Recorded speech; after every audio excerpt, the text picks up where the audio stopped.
8वें वेतन आयोग को लेकर के केंद्रीय कर्मचारियों और पेंशन भोगियों के बीच उत्सुकता लगातार बढ़ती जा रही है, क्योंकि लाखों लोगों को उम्मीद है कि इसके लागू होने के बाद उनकी सैलरी और पेंशन में बड़ा इजाफा देखने को मिल सकता है।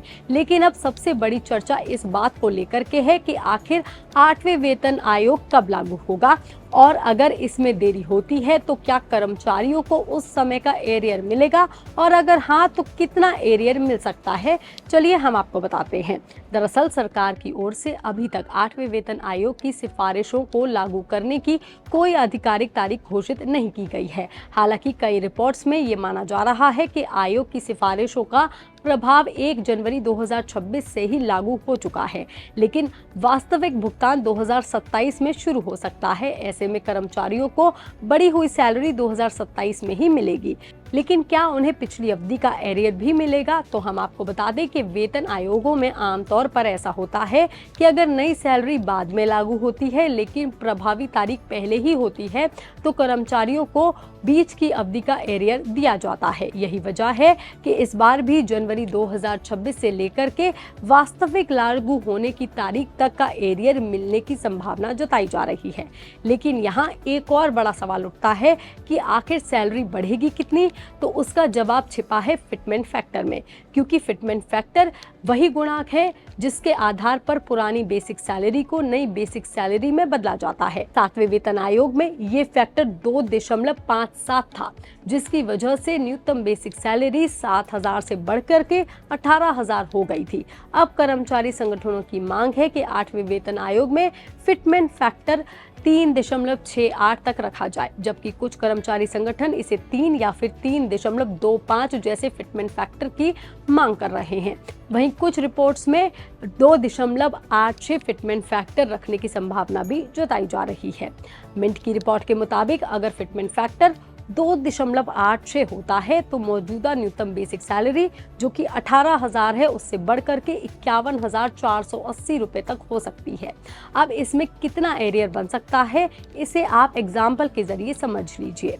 मान लीजिए किसी कर्मचारी की बेसिक सैलरी 18,000 है और नई बेसिक सैलरी 51,480 रुपए हो जाती है बढ़कर के, यानी कि कर्मचारी की बेसिक सैलरी में हर महीने 33,480 रुपए का अंतर आएगा। अब सबसे बड़ा सवाल है कि 15 महीने का एरियर उसका कितना बनेगा।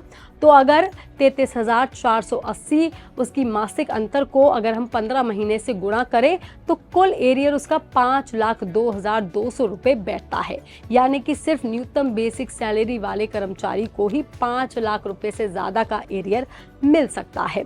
हालांकि वास्तविक एरियर कर्मचारी के पे लेवल, डीए, एचआर और बाकी भत्तों के आधार पर अलग अलग हो सकता है। वहीं अगर किसी कर्मचारी की मौजूदा बेसिक सैलरी 50,000 है तो अगर फिटमेंट फैक्टर 2.86 रखा जाता है तो उस हिसाब से नई बेसिक सैलरी लगभग 1,40,000 के पार हो जाएगी। ऐसी स्थिति में पुरानी और नई बेसिक सैलरी के बीच हर महीने करीब उसे 90,000 से ज्यादा का अंतर मिलेगा।